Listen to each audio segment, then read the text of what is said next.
जिससे वर्ल्ड की 69% पॉपुलेशन डरती है, उसका टेक्निकल डेफिनेशन है irreversible cessation of all brain functions, which means brain dead होना ही अल्टीमेट डेथ कहलाता है। और इसीलिए अगर ब्रेन को किसी तरीके से रिस्टोर कर लिया जाए तो हम अमर हो सकते हैं। बट ब्रेन इतना डेलिकेट ऑर्गन है कि इसे टच करने से ही इसके कई न्यूरॉन्स मर जाते हैं। ब्रेन के क्रेनियल नर्व्स को भी किसी और सिस्टम या बॉडी के क्रेनियल नर्व से जोड़ना फिलहाल बायोलॉजिकली इम्पॉसिबल है। एक अमेरिकन न्यूरोसर्जन थे by the way, Robert white के नाम से। इन्होंने एक ऐसा एक्सपेरिमेंट अटेम्प्ट किया था जिसमें इन्होंने एक बंदर के सर को दूसरे बंदर के धड़ से जोड़ दिया, लेकिन इस एक्सपेरिमेंट के महज 8 दिनों बाद ही उस बंदर की मौत हो गई। अब भले ही एक्सपेरिमेंट फेल हो गया, डोंट वरी, आज क्वांटम मैकेनिक्स ने कॉन्शियसनेस की मदद से इमॉर्टल होने का एक रास्ता खोज निकाला है। बेसिकली कॉन्शियसनेस हमारे ब्रेन में डेवलप होता है, जिसे इस्तेमाल करके हम अपनी आसपास की चीजों को पर्सनल लेवल पर समझ सकते हैं। सो consciousness is like an operating system of the brain, और इसी के जरिए हमें खुद की एक इंडिविजुअल पर्सनालिटी भी मिलती है। तो अगर किसी का कॉन्शियसनेस कॉपी कर लिया जाए तो उसका पूरा लाइफ टाइम का डेटा, उसके सोचने का तरीका, उसकी फेवरेट चीजें एटसेट्रा एटसेट्रा हमेशा हमेशा के लिए एग्जिस्ट करेगी और वो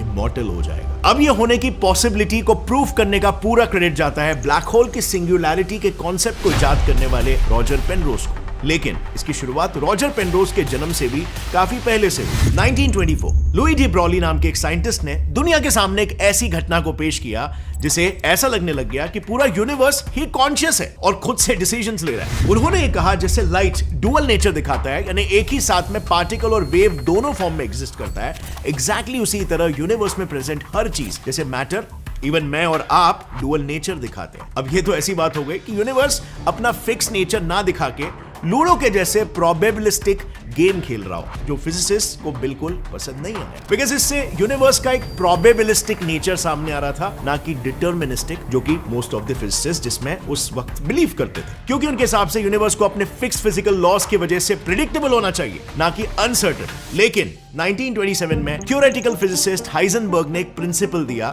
जिसका नाम था अनसर्टेनिटी प्रिंसिपल। अब इसके तहत उन्होंने बेसिकली ये कहा कि हमारे लिए क्वांटम पार्टिकल्स का पोजीशन और मोमेंटम एक साथ मेजर करना इम्पॉसिबल है। अब उस वक्त साइंटिस्टों को डी ब्रॉली हाइपोथेसिस और अनसर्टेनिटी प्रिंसिपल, ये दोनों ही चीजें हजम नहीं हो रही थी, पर कुछ फिजिसिस्ट लाइक नील्स बोर और मैक्स प्लैंक इन कॉन्सेप्ट्स के साथ थे। और फिर इन कॉन्सेप्ट्स को समझकर जब नील्स बोर ने डबल स्लिट एक्सपेरिमेंट परफॉर्म किया, तब उन्हें काफी वियर्ड रिजल्ट्स मिले। सो हुआ यूं कि जब नील्स बोर ने हाई स्पीड इलेक्ट्रॉन्स को डबल स्लिट से पास किया, तब उन्होंने ये देखा कि इलेक्ट्रॉन्स राइट या लेफ्ट स्लिट से पास होकर स्क्रीन पर रैंडमली टकरा रहा है और एक इंटरफियरेंस पैटर्न क्रिएट हो रहा है, मानो इलेक्ट्रॉन्स एज वेव्स बिहेव कर रहे हैं। लेकिन फिर उन्होंने जब उसी सेम सेटअप में एक डिटेक्टर की मदद से कॉन्शियसली इलेक्ट्रॉन्स के बिहेवियर को ऑब्जर्व किया, तब उन्होंने ये नोटिस किया कि इलेक्ट्रॉन्स वेव की तरह नहीं बल्कि पार्टिकल की तरह बिहेव कर रहे हैं, क्योंकि स्क्रीन पर एक इंटरफियरेंस पैटर्न नहीं इस बार बल्कि पर्टिकुलर पैटर्न बना हुआ था। इन शॉर्ट, जब भी कोई कॉन्शियस बीइंग या मेजरिंग डिवाइस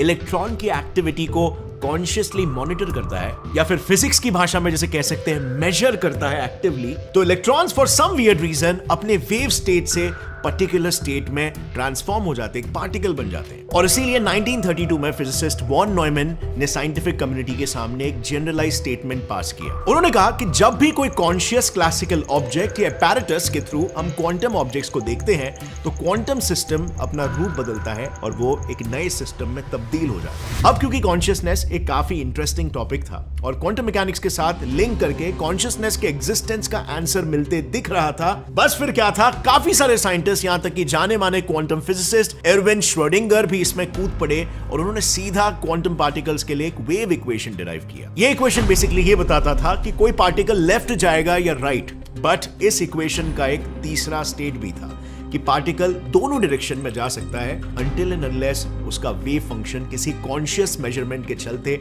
कोलैप्स नहीं हो जाए। इस तीसरे स्टेट को नाम दिया गया सुपरपोजिशन स्टेट। फिर इसके बाद श्रोडिंगर ने कॉन्शियसनेस और क्वांटम मैकेनिक्स के रिलेशन पर एक बुक माइंड एंड मैटर भी लिखा, जिसमें उन्होंने कहा कि कॉन्शियसनेस कुछ और नहीं, एक कॉम्प्लेक्स क्वांटम फिनोमिनन है जो हमारे ब्रेन के न्यूरॉन्स में होता है। और फिर इस किताब से साइंटिस्टों को एक नया पर्सपेक्टिव मिला, जिससे उन्होंने क्वांटम मैकेनिक्स के सपोर्ट से कॉन्शियसनेस के एग्जिस्टेंस को मान ली। साथ ही उन्होंने ये भी मान लिया कि कॉन्शियसनेस कोई स्पिरिचुअल चीज नहीं है, बल्कि एक साइंटिफिक और फिजिकल फिनोमिनन है और ये कॉन्सेप्ट इतना फैसिनेटिंग था कि रॉजर पेनरोज इसमें खुद रुचि लेने लग गए और उन्होंने इसमें आगे काम करके ये प्रूफ कर दिया कि हम शायद कभी नहीं मर सकते हैं। सो रॉजर पेनरोज के मुताबिक हमारा ब्रेन भी एक क्वांटम सिस्टम की तरह है जो हमेशा सुपर पोजीशन में रहता है। दरअसल 1989 में उन्होंने एक बुक लिखी थी द एम्परर्स न्यू माइंड करके, जिसमें उन्होंने कहा कि वेव फंक्शन के कोलैप्स होते ही quantum particle superposition state से किसी पर्टिकुलर स्टेट में आ जाते हैं। तो बेसिकली जैसे आपने डबल स्लिट एक्सपेरिमेंट में देखा कि जब भी कोई ऑब्जर्वर या मेजरिंग डिवाइस था तो इलेक्ट्रॉन्स सुपर पोजीशन यानी कि अपने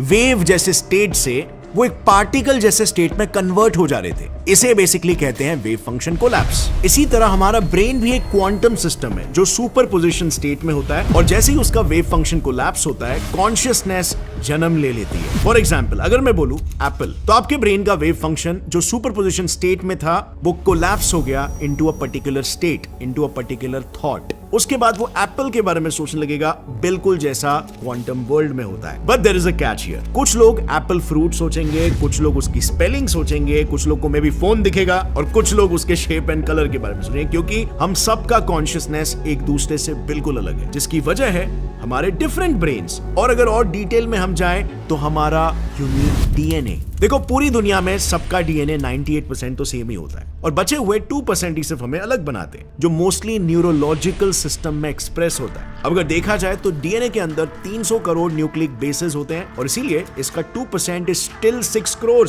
यानी 6 करोड़ डिफरेंट न्यूक्लिक बेसेस के परम्यूटेशन कॉम्बिनेशन के हिसाब से हर इंसान दूसरे से 2⁻⁶,000 टाइम्स डिफरेंट हो सकता है, जो यही दर्शाता है कि एक इंसान के दिमाग में इन्फिनिट नंबर ऑफ थॉट्स चलते रहते हैं, just like in a super position state. और कॉन्शियसनेस इसी सुपर पोजिशन स्टेट यानी इंटरफियरेंस पैटर्न से एक पर्टिकुलर स्टेट यानी पर्टिकुलर पैटर्न में आने से आती है। अब ये कॉन्सेप्ट काफी प्रॉमिसिंग था, बट इसमें सिर्फ एक प्रॉब्लम थी। पेनरोज के हिसाब से हमारे ब्रेन के न्यूरॉन्स क्वांटम सुपरपोजिशन के लिए काफी बड़े हैं और इतने बड़े स्ट्रक्चर्स में सुपरपोजिशन होने के चांसेस काफी इम्पॉसिबल है। इन शॉर्ट, कॉन्शियसनेस का मैकेनिज्म तो था थियरी में, पर ब्रेन में कोई स्ट्रक्चर नहीं था जो क्वांटम मैकेनिकली कॉन्शियसनेस को जन्म दे सकता था। और लगभग अगले 10 सालों तक ये पर्सपेक्टिव खो गया था क्योंकि बात आगे नहीं बढ़ रही थी, अनटिल एनेस्थीसियोलॉजिस्ट स्टुअर्ट हैमरऑफ ने पेनरोज की बुक पढ़ी और उन्होंने एक इंपॉर्टेंट डिस्कवरी करे उन्हें मेल किया। उन्होंने पेनरोज से कहा कि आपका पर्सपेक्टिव पॉसिबल है अगर वो न्यूरॉन्स के बजाय उनके अंदर मौजूद माइक्रोट्यूब्यूल्स के जाल को कंसिडर करें। तो हैमरऑफ के अनुसार न्यूरॉन्स अपने सिनेप्टिक टर्मिनल्स पर जो न्यूरोट्रांसमीटर्स रिलीज करते हैं वो न्यूरॉन्स के अंदर इन माइक्रोट्यूब्यूल्स के ऊपर ट्रैवल करते हैं। ये माइक्रोट्यूब्यूल्स चारों दिशाओं में फैले होने की वजह से सिग्नल ट्रांसमिशन की पॉसिबिलिटीज इन्फिनिट होती है, बिल्कुल क्वांटम मैकेनिक्स की तरह। अब इन इन्फिनिट पॉसिबिलिटीज के वजह से माइक्रोट्यूब्यूल्स किसी भी दिशा में जाकर न्यूरोट्रांसमीटर रिलीज कर सकते हैं, बट जैसे ही हम किसी पर्टिकुलर चीज के बारे में सोचते हैं वो इन्फिनिट पॉसिबिलिटीज कोलैप्स हो जाती है और न्यूरोट्रांसमीटर एक पर्टिकुलर दिशा में ट्रैवल करने लगते हैं। फिर वो माइक्रोट्यूब्यूल्स उस डायरेक्शन में न्यूरॉन को रिलीज करते हैं जिससे हम उस पर्टिकुलर चीज के बारे में सोच पाते हैं। Brilliant explanation, right? बट आज भी काफी सारे साइंटिस्ट, फिजिसिस्ट और फिलोसोफर्स इस रिसर्च में बिलीव नहीं करते। उनके हिसाब से कॉन्शियसनेस एक फिजिकल फिनोमेनन है ही नहीं और इसीलिए उसे क्वांटम फिजिक्स से स्टडी नहीं किया जा सकता। वहीं पर दूसरी तरफ इलॉन मस्क है जो पेनरोज की तरह कॉन्शियसनेस को एक फिजिकल क्वांटिटी मानते हैं। इनफैक्ट उन्होंने एक इंटरव्यू में ये तक बोल दिया था कि कॉन्शियसनेस कॉपी किया जा सकता है और वो ऐसे हवे में ये बात नहीं कर रहे क्योंकि वो खुद न्यूरल लिंक के जरिए इसी चीज पर काम भी कर रहे हैं, जिसके बारे में हमने बाय द वे इस वीडियो में बताया था। पर चलो एक बार इसे फिर से रिकॉल कर लेते हैं। न्यूरलिंक बेसिकली एक 3072 इलेक्ट्रोड से बनी हुई चिप है जिसे ब्रेन में इम्प्लांट किया जाएगा, जिससे ब्रेन एक कंप्यूटर से कनेक्ट हो पाएगा। इनफैक्ट इसे एक बंदर पर सक्सेसफुली टेस्ट भी किया गया है। इस वीडियो में आप देख सकते हो कि न्यूरलिंक इम्प्लांट करने के बाद कैसे वो मंकी अपने ब्रेन के जरिए ये गेम को कंट्रोल कर रहा है। एंड आई नो इस एक्सपेरिमेंट को देखने के बाद आपको यही लग रहा होगा कि कॉन्शियसनेस को रीड करना काफी स्पेक्युलेटिव, लेकिन लॉजिकली न्यूरोलिंक अगर किसी इंसान के 50% न्यूरोट्रांसमीटर्स को भी अगर ट्रेस कर ले तो ये कॉन्शियसनेस को समझने का एक बहुत ही बड़ा स्टेप होगा। और इसके अलावा अगर रॉजर पेनरोज और स्टुअर्ट हैमरऑफ की थियरी प्रैक्टिकली करेक्ट है और कॉन्शियसनेस को एक्सप्लेन कर देती है, फिर तो न्यूरोलिंक की मदद से हमारा अमर होना, डिजिटली अमर होना इज कंप्लीटली पॉसिबल, वो भी विद 2 सिंपल स्टेप्स। सबसे पहला, हमारे डेथ के पहले ब्रेन्स को कॉन्शियसनेस स्कैनर से स्कैन और कॉपी किया जाएगा और फिर एक ह्यूमनॉइड या ह्यूमन साइबोर्ग या होस्ट कंप्यूटर पर हमारे कॉन्शियसनेस को अपलोड किया जाएगा और उसे हमेशा के लिए प्रिजर्व कर दिया जाएगा until it can be used in any other entity. But इसके इमोर्टैलिटी के अलावा भी कई सारे फायदे हुए, जैसे कि हम कोई भी skills like karate, singing, dance etcetera को भी पल भर में इस अपने ह्यूमनॉइड बॉडी में अपलोड करके सीख पाए। लेकिन इलॉन मस्क के हिसाब से हम इसे एआई को डिफीट करने के लिए भी इस्तेमाल कर सकते हैं। यानी एआई को जो पता है उसे न्यूरल लिंक के जरिए अपने कॉन्शियसनेस में अपलोड करके हम एआई से हमेशा एक स्टेप आगे रह पाएंगे, क्योंकि उन्हें लगता है कि एआई कॉन्शियस हो रहा है और वो ह्यूमैनिटी के लिए एक बहुत बड़ा थ्रेट बन सकता है। कैसे, ये मैंने अपने इस वीडियो में डिटेल में कवर किया, जिसे आप यहां पर क्लिक करके देख सकते हैं। और फ्रेंड्स, अगर इस वीडियो से आपको कुछ भी नया सीखने मिला, कॉन्शियसनेस के बारे में आपका कॉन्सेप्ट क्लियर हो गया, आपको मजा आया और फाइनली आप ये समझ गए कि कॉन्शियसनेस को साइंस एक्सप्लेन कर सकता है और क्रिएट भी कर सकता है इन द नियर फ्यूचर, तो एक लाइक जरूर ठोकना।